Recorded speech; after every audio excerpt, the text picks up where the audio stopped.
Хуульч шуухай эрүүгийн хуулийн 5 дугаар бүлэг эрүүгийн хариуцлагын зорилго төслийг танилцуулж байна. Танилцуулгыг нэмжаргал, даваа жаргалнаар бэлдэв. Эрүүгийн хариуцлагын зорилго ясын төрөл болох торгох, нийтэд тустай ажил хийсгэх, зорчих эрхийг хязгаарлах, хорих, эрх хасах ясын талаар танилцуулна. Эрүүгийн хариуцлагын зорилго нь гэмт хэрэг үйлдсэн хүн, хуулийн этгээдийг зээрлүүлэх, гэмт хэргийн улмаас зөрчигдсөн эрхийг сэргээх, хохирлыг нөхөн төлөвлөх, гэмт хэрэгээс үрдчлэн сэргийлэх, гэмт хэрэг үйлдсэн хүнийг нийгэмшүүлэхэд оршино. Эрүүгийн хариуцлага нь эрүүгийн хуульд заасан ял, албатлахын арга хэмжээнээс бүрдэнэ. Гэмт хэрэг үйлдэх үед эрүүгийн хариуцлага хүлээх насанд хүрсэн ба хэрэг хариуцах чадвартай хүнд эрүүгийн хуульд заасан үндэслэл журмын дагуу эрүүгийн хариуцлага хүлээлгэнэ. Үүнээс гадна эрүүгийн хуулийн тусгай ангид заасан тохиолдолд хуулийн этгээдэд эрүүгийн хариуцлага хүлээлгэнэ. Хуулийн этгээдэд гэмт хэрэг үйлдэгдсэн нөхцөл байдал, гэмт хэргийн шинж, хохирол, хор уршигын хэмжээг харуулсан эрүүгийн хуульд заасан үндэслэл журмын дагуу эрүүгийн хариуцлага хүлээлгэнэ.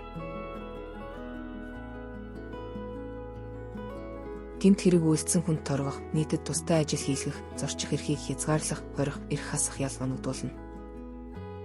Торгох, нийтэд тустай ажил хийсгэх, зорчих эрхийг хязгаарлах, хорих ялыг үндсэн, эрх хасах ялыг нэмэгдэл ялаар хэрэглэнэ. Нэмэгдэл ял нь заавал үндсэн ялтай хамт хэрэглэдэг, дангаар хэрэглэх боломжгүй ялын төрөл юм. Үндсэн ял гэдэг нь шүүхээс дангаар нь хэрэглэх, оногдуулахад хангалттай, нэг хэргийн төлөө нэг шийтгэх тогтоолоор зэрэг оногдуулж болохгүй ялын төрлүүдийг хэлнэ. Эрүүгийн хуулийн тусгай ангид гэмт хэрэгт оногдуулах үндсэн ялын төрөл, хэмжээг заана. Торгох ялын талаар танилцуулъя. Торгох ялын зээрлэл нь ялтны эд хөрөнгийн эрхийг хязгаарлах замаар түүнд эдийн засгийн дарамт таагүй үр дагавраар нөлөөлж эргэж төлөгдөх нөхцөлгүйгээр мөнгөн төлбөрийг шүүхийн шийдвэрээр албатан төрийн өмчлөлт шилжүүлж байгаагаар илэрнэ. Торгох ялыг нэг удаа оногдуулна. Шүүгдэгчийн эдийн засгийн болон эд хөрөнгийн эрх, ашиг сонирхлыг хөндөж, харин бусад эрх хэрэгжүүлүүнд ямар нэгэн хязгаарлалт тогтоодоггүй. Тэнцэж болдоггүй нь торгох ялын шинжүүд юм. Торгох ялын хэмжээ 100 мянган төгрөгөөс 40 сая төгрөг байна. Эрүүгийн хуулийн 5-3 дугаар зүйл торгох ялын талаар байна. Гэмт хэрэг үйлдсэн хүнд эрүүгийн хуулийн тусгай ангид заасан торгуулийн нэгжтэй тэнцүү хэмжээгээр мөнгөн төлбөр оногдуулахыг торгох ял гэнэ. Торгох ялын хэмжээ нь 451-ээс 40 мянган нэгжтэй тэнцэх хэмжээний төгрөг байна. Эрүүгийн хуульд заасан нэг нэгжинд 1 мянган төгрөгтэй тэнцүү байна. Шүүх ялтны хөрөнгө цалин хөлс, бусад орлого олох боломжийг харгалзан торгох ялыг 3 жил хүртэл хугацаанд хэсэгчлэн төлөхөөр тогтоож болно. Ялтан торгох ялыг шүүхээс тогтоосон хугацаанд биелүүлээгүй бол шүүх биелэгдээгүй торгох ялын 15 нэгжтэй тэнцэх хэмжээний төгрөгийг 1 хоногоор тооцож хорих ялаар солино. Нийтэд тустай ажил хийсгэх, зорчих эрхийг хязгаарлах, хорих ялыг торгох ялаар солихгүй. Шүүх ялтны хөрөнгө цалин хөлс, бусад орлого олох боломжийг харгалзан торгох ялыг 3 жил хүртэл хугацаанд хэсэгчлэн төлөхөөр тогтоож болно гэдг нь шинжлэх зохицуулалт бөгөөд ялын үр нөлөөг дээшлүүлэхэд ач холбогдолтой юм. Ялтан торгох ялыг шүүхээс тогтоосон хугацаанд биелүүлээгүй бол шүүх биелэгдээгүй торгох ялын 15 нэгжтэй тэнцэх хэмжээний төгрөгийг 1 хоногоор тооцож хорих ялаар солино гэдг нь шийдвэр хүчин төгөлдөр болсноос хойш 90 хоног хэсэгчлэн төлөхөөр тогтоосон бол тогтоосон хугацаанд төлөөгүй бол шийдвэр гүйцэтгэгч шалтгаан нөхцөлийг судалж ахлах шийдвэр гүйцэтгэгчийн зөвшөөрснөөр сайн дураар биелүүлэх хугацааг 30 хүртэл хоногоор ялтны саналыг харгалзан уг хугацаанд торгуулийг төлж барагдуулах хуваар тогтооно. Жишээ нь шүүхээс 25 сая төгрөгийн торгох ял оногдуулж 2 жилийн хугацаанд хэсэгчлэн төлөхөөр тогтоожээ. Гэтэл ялтан 2 жилийн хугацаанд 25 сая төгрөгөөс 2 сая 700 мянган төгрөгийг төлсөн ба бусад төлбөрийг биелүүлээгүй байна. Тиймээс шүүхээс 1 жил 4 сар 8 хоногийн хорих ялаар сольжээ. Нийтэд тустай ажил хийсгэх, зорчих эрхийг хязгаарлах, хорих ялыг торгох ялаар солихгүй гэдэг нь ял бол төрийн онцгой албатлахын хэрэгсэл болохын хувьд мөнгөөр арилждаг эд бараа биш, гэмт хэрэг үйлдсэн этгээдийг зээрлүүлэх, нийгэмшүүлэх зорилгыг нотолж байгаа хэрэг юм. Нийтэд тустай ажил хийсгэх ялын талаар танилцуулъя.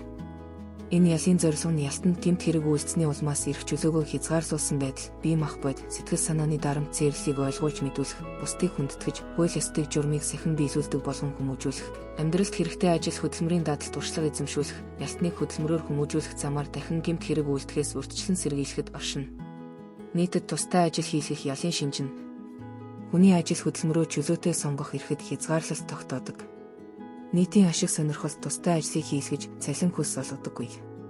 Шүүхээс тогтоосон ажил хөдөлмөр эрхлэх. Ажиллах хугацаа 240-с 270 цаг байна. Нэг өдөрт 8-аас дээшгүй цаг үргэлжилнэ. Ястан хуурамчаар өвдсөн эмнэлгийн магадлалаа зохих баримтыг хуурамчаар бүрдүүлсэн, бие эрхтэн, эрүүл мэндэд санаатаагаар гэмтэл учруулсан, чөлөөний баримт материалыг хуурамчаар бүрдүүлсэн бол нийтэд тустай ажил хийх ясыг хорих ясаар шууд солих үндэслэл болно. Ястан нийтэд тустай ажил хийлгэж байгаа байгууллагын дотоод журмыг зөрчсөн. Яс эдлүүлэх нийт хугацаанд ажлаа дур мэдэн орхисон. Хүндэтгэн үзэх шалтгаангүйгээр ажил тасалсан. Арх согтууруулах ундаа хэрэгэлсэн үедээ ажилд ирсэн. Нийтэд тустай ажил хийхтэй холбоотойгоор хөдөлмөр аюулгүй ажиллагааны дүрм, заавар журам, ажил олгогчоос тавьсан хууль ёсны шаардлагыг удаа дараа биелүүлээгүй зөрчлийг үйлдэж шийтгүүлсэн тохиолдолд нийтэд тустай ажил хийх ясыг хорих ясаар солино. Эрүүгийн хуулийн 5-ын 4-р зүйлс нийтэд тустай ажил хийх ясын талаар байна. Гэмт хэрэг үйлдсэн хүнийг шүүхээс тогтоосон нийтийн ашиг сонирхолт тустай ажлыг цалин хөлс олохгүйгээр хийхийг нийтэд тустай ажил хийх яс гэнэ. Шүүх гэмт хэрэг үйлдсэн нөхцөл байдал, учирсан хохирол, хор уршигын шинж чанар, гэмт хэрэг үйлдсэн хүний хувийн байдлыг харуулсан нийтэд тустай ажил хийх ясыг өдөрт 8-аас дээшгүй цагаар нийт 240-оос 720 цагаар тогтооно. Ястан нийтэд тустай ажил хийх ясыг биелүүлээгүй бол нийтэд тустай ажил хийх ясын 8 цагийн ажлыг 1 хоногоор тооцож хорих ясаар солино. Нийтэд тустай ажил хийх ясыг хөдөлмөрийн чадвараа бүрэн алдсан хүнд биеийн эрүүл мэндэд шууд нөлөөлөх үз нийтэд тустай ажил хийх ясыг жирэмсэн эмэгтэй, 55-аас дээш насны эмэгтэй, 60-аас дээш насны эрэгтэй хүнд оногдуулахгүй. Гэмт хэрэг үйлдсэн хүнийг шүүхээс тогтоосон нийтийн ашиг сонирхолт тустай ажлыг цалин хөлс олохгүйгээр хийхийг нийтэд тустай ажил хийх яс гэнэ гэж заасан боловч тус ясыг хэрэгжүүлэх журмыг шүүхийн шийдвэр гүйцэтгэх тухай хуульд заасан. Шүүхээс тодорхой заасан бол шүүхийн шийдвэрийн дагуу харин тодорхой бус бол нутгийн захиргааны байгууллагын саналыг үндэслэн шүүхийн шийдвэр гүйцэтгэх төв байгууллагаас баталсан жагсаалтад заасан байгууллага гүйцэтгэнэ. Ясны хөдөлмөрлөх эрхэд хязгаарлалт тогтоосноор тэрээр ажил хөдөлмөрийнхөө үр шимийг өөрөө хүртэж захиран зарцуулах боломжгүй байдлаар цээрлэл илэрнэ. Зорчих эрхийг хязгаарлах ясын талаар танилцуулъя. Энэ ясын зорилго нь гэмт хэрэг үйлдсэн хүнийг нийгмээс тусгаарлахгүйгээр зүй зохистой, зөв амьдралд ороход туслалцаа үзүүлэх, гэмт хэрэг үйлдсэн хүнийг дахин гэмт хэрэг үйлдэх зан үйлээс нь татгалзуулах, урьдчилан сэргийлэх, гэмт хэргийн хохирогч, бусад хүнийг хамгаалахад оршино. Монгол Улсын үндсэн хуулийн 16 дугаар зүйлийн 18 улсынхаа нутаг дэвсгэрт чөлөөтэй зорчих, төр буюу байнга оршин суух газраа сонгох, гадаадад явах, оршин суух, их орондоо буцаж ирэх хэрэгтэй. Гадаадад явах, оршин суух эрхийг үндэсний болон хүн амын аюулгүй байдлыг хангах, нийгмийн хэв журмыг хамгаалахын тулд зөвхөн хуулиар хязгаарлаж болно гэсэн эрх чөлөөнд хязгаарлалт тогтоож байгаагаар уг ялын цээрлэл нь илэрнэ. Ясыг биелүүлээгүй гэж уг ясыг ноцтой зөрчсөнийг ойлгоно. Тухайлбал шүүхээс тогтоосон зорчихыг хязгаарласан газарт зорчихгүй байх үргийг 3 сарын хугацаанд 2 түүнээс дээш удаа биелүүлээгүй. Тухайн этгээд гэмт хэрэг үйлдэж ял шийтгүүлсэн. Техникийн болон биежилсэн хяналтаас 24 цагаас илүүгүй хугацаагаар санаатаагаар зайлсхийх зөрчлийг давтан үйлдсэн. Шийдвэр гүйцэтгэгчийн хууль ёсны шаардлагыг биелүүлэхээс татгалзсан, хүч хэрэглэн эсэргүүцсэн, шийдвэр гүйцэтгэгчийн амнаас эрүүл мэндэд хохирол учруулахаар заналхийсэн зэргийг ойлгоно. Эрүүгийн хуулийн 5-ын 5 дугаар зүйл зорчих эрхийг хязгаарлах ясын талаар байна. Гэмт хэрэг үйлдсэн хүнийг эрх бүхий байгууллагын хяналтад өөрийн оршин суух газраас явахыг хориглох, тодорхой газар очихыг хориглох, шүүхээс тогтоосон чиглэлээр зорчих, эрх бүхий байгууллагын зөвшөөрлөлтөөр оршин суух газраа өөрчлөх, зорчих үргийг 1 сараас 5 жил хүртэл хугацаагаар хүлээлгэхийг зорчих эрхийг хязгаарлах яс гэнэ.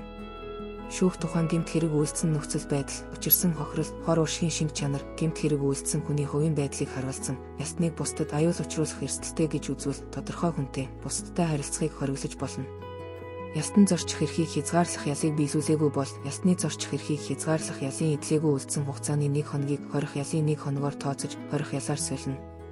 Гэмт хэрэг үйлдсэн нь нотлогдсон, гин бурууга хүлээн зөвшөөрсөн хүний гэмт хэрэг үйлдсэн нөхцөл байдал, учруулсан хохирол, хор уршигын шинж чанар, хувийн байдлыг харуулсан, шүүх эрүүгийн хуульд заасан байдлаар зорчих эрхийг хязгаарлах ясыг хөнгөрүүлж, ялаас чөлөөлж, албатлахын арга хэмжээ хэрэглэж болно.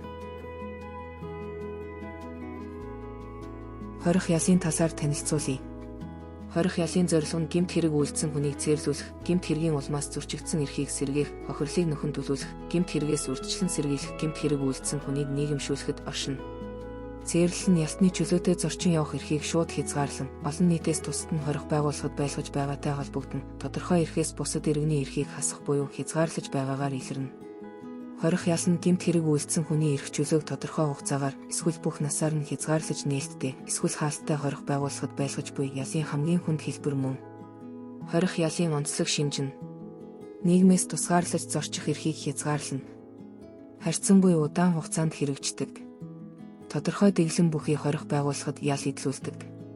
Үндсэн хуульд заасан зарим эрх хэрэгжүүлээг хязгаарладаг юм. Эрүүгийн хуулийн 5-6 дугаар зүйлс хорих ялын талаар байна. Гэмт хэрэг үйлдсэн хүний эрх чөлөөг тодорхой хугацаагаар эсвэл бүх насаар нь хязгаарлаж нээлттэй эсвэл хаалттай хорих байгуулахад байлгахыг хорих ял гэнэ. Нээлттэй хаалттай хорих байгуулахын нөхцөлийг хуулиар тогтооно. Эрүүгийн хуульд заасан гэмт хэрэг үйлдсэн хүнийг 6 сараас 25 жил хүртэл хугацаагаар нээлттэй эсвэл хаалттай хорих байгуулахад тусгаарлаж хугацаатай хорих ялыг эдлүүлнэ. Шүүх гэмт хэрэг үйлдсэн нөхцөл байдал, учирсан хохирол, хор уршигын шинж чанар, гэмт хэрэг үйлдсэн хүний хувийн байдлыг харгалзан хугацаатай хорих ялыг нээлттэй эсвэл хаалттай хорих байгуулахад эдлүүлэхээр тогтооно. Эрүүгийн хуульд заасан тохиолдолд гэмт хэрэг үйлдсэн хүнийг хаалттай хорих байгуулахад тусгаарлаж бүх насаар хорих ял эдлүүлнэ. Бүх насаар хорих ял шийтгүүлсэн хүн 30 жил хоригдсны дараа шүүх гэмт хэрэг үйлдсэн нөхцөл байдал, учирсан хохирол, хор уршигын шинж чанар, ялтны хувийн байдлыг харгалзан суллах эсхийг шийдвэрлэнэ. Энэхүү заасан журмаар ялтныг суллаагүй бол 2 жил тутам энэ талаар дахин хэлэлцэнэ. 18 наснд хүрэхийн өмнө гэмт хэрэг үйлдсэн хүнд бүх насаар хорих ял оногдуулахгүй. Торгох, нийтэд тустай ажил хийлгэх, зорчих эрхийг хязгаарлах ял шийтгүүлсэн этгээд шүүхийн шийдвэрийг биелүүлэхээс зайлсхийсэн бол ял шийтгүүлсэн гэмт хэрэгт нь хорих ял оногдуулахаар заасан эсхээс үл хамаарна. Эдлээгүй үйлдсэн ялыг эрүүгийн хуулийн 5-3 дугаар зүйлийн 5 дахь хэсэг, 5-4 дугаар зүйлийн 4 дахь хэсэг, 5-5 дугаар зүйлийн 3 дахь хэсэгт заасан журмын дагуу сольж хорих ял оногдуулна. Эрх хасах ялын талаар танилцуулъя. Эрх хасах ялын зорилго нь эрүүгийн хариуцлагын зорилготой агуулга ижилхэн боловч үйл ажиллагаа эрхлэх эрхийг хаснаар тухайн гэмт хэргийг үргэлжлүүлэн үйлдэхээс урьдчилан сэргийлэх, гэмт хэргийн хор уршигыг бууруулах, албаны эрх нөлөөлөх, тусгай мэдлэгээ хууль тогтоомжийн хүрээнд ашиглаж хэвших хандлага төлөвшүүлэх зорилго агуулдаг. Эрх хасах ялын цээрлэл нь ялтны эзэмшсэн ажил мэргэжлээрээ чөлөөтэй ажиллах, хөдөлмөрийн аятай нөхцлөөр хамгуулах, цалин хөлс авах эрхийг хязгаарлаж байгаагаар илэрнэ. Эрх хасах ял онцлог шинжтэй. Тухайлбал нийтийн албанд ажиллах эрхийг хориглох, багшлах, хэмжлэх, орчуулах, жолоодох гэх зэрэг мэргэжлийн үйл ажиллагаа явуулах эрхийг хориглох. Албан тушаалын шинжгүй тодорхой эрхийг хориглох. Эрүүгийн хуулийн 15 дугаар зүйлд 20 чиглэлийн 111 үйл ажиллагаа тусгай зөвшөөрөлтэйгээр явуулахаар заасан. Эцэг их, асран хамгаалагч, харгалзан дэмжигч байх эрхийг иргэний хууль, гэр бүлийн тухай хуулиар зохицуулна. Эрүүгийн хуулийн 5-7 дугаар зүйлд эрх хасах ялын талаар байна. Гэмт хэрэг үйлдсэн хүний нийтийн албанд ажиллах, мэргэжлийн үйл ажиллагаа явуулах, эсвэл бусад тодорхой эрхийг 1 жилээс 8 жил хүртэл, эсвэл эрүүгийн хуулийн тусгай ангид заасан тохиолдолд, тээврийн хэрэгслийг жолоодох эрхийг 1 жилээс 12 жил хүртэл, эсвэл нийтийн албанд ажиллах эрхийг бүх насаар хориглохыг эрх хасах ял гэнэ. Шүүх гэмт хэрэг үйлдсэн нөхцөл байдал, учирсан хохирол, хор уршигын шинж чанар, гэмт хэрэг үйлдсэн хүний хувийн байдлыг харгалзан оногдуулсан үндсэн ял дээр нэмж эрх хасах ялыг оногдуулж болно. Эрүүгийн хуулийн тусгай ангид заасан тохиолдолд эрх хасах ялыг заавал оногдуулна. Шүүх эрх хасах ялыг хорих ял дээр нэмж оногдуулсан бол уг ялыг эдгэж дууссаны дараа эсвэл торгох, нийтэд тустай ажил хийлгэх, зорчих эрхийг хязгаарлах ял дээр нэмж оногдуулсан бол ял оногдуулсан үеэс эсвэл хорих ял оногдуулахгүйгээр өөрөг хүлээлгэх, эрх хязгаарлах албатлахын арга хэмжээ авсан бол албатлахын арга хэмжээ авсан үеэс хугацааг тоолно.